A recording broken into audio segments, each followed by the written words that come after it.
안녕하세요. 경기도박물관에서 전시를 담당하고 있는 정윤회 학예사입니다. 오늘 저는 경기도박물관이 소장하고 있는 조선시대 초상화 2점에 대한 이야기를 해보려고 합니다. 뛰어난 초상화는 그 그림이 그려진 시기나 지역을 막론하고 어떤 사람의 한 부분을 정확하고 아름답게 담아냅니다. 하지만 사람이 한 가지 모습만을 가지고 있지는 않죠. 그 점은 조선시대 사대부들 역시 마찬가지였습니다. 한 인물이 입신양명의 관료적 욕망과 한유나 자적의 처사적 의식을 모두 가지고 있다면 그를 그린 초상화도 각기 다른 마음의 부분을 반영하고 있을지도 모릅니다. 조선 후기 사대부들은 자신의 모습을 여러 그림들로 남겼습니다. 때로는 관복을 입은 근엄한 모습으로 스스로를 표현하기도 했고 평상복을 입은 여유로운 모습으로 그려내기도 했습니다. 각각의 초상화는 한 사람을 그리면서도 그의 서로 다른 일부분을 담고 있는 것입니다. 이 대표적인 예가 앞으로 살펴볼 2점의 조영복 초상입니다. 경기도박물관이 하만 조씨 문중으로부터 기증받은 조영복 초상 2점은 18세기 조선시대 초상을 대표하는 작품들입니다.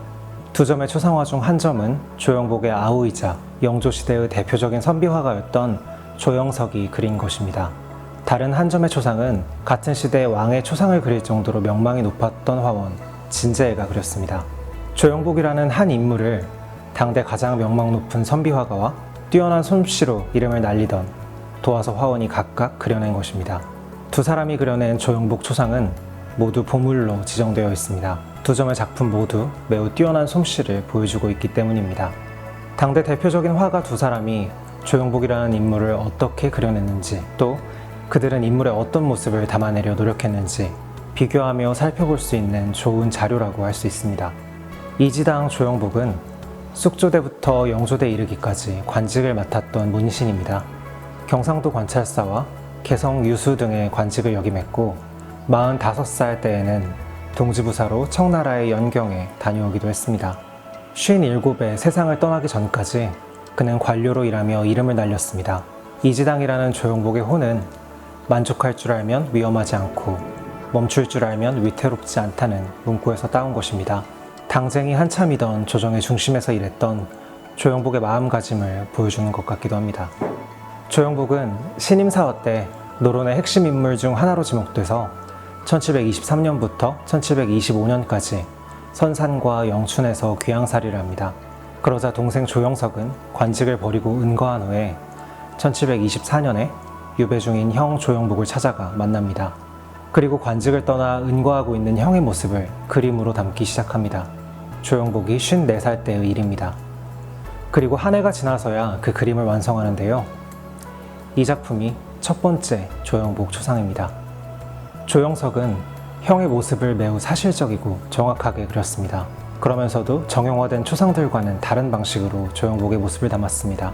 그림 속 조영복은 흰색의 방건을 쓰고 평복을 입고 있습니다. 두루마기에 빨간 도포끈을 동여맨 차림은 조선시대 사대부들이 평상시에 입던 것입니다.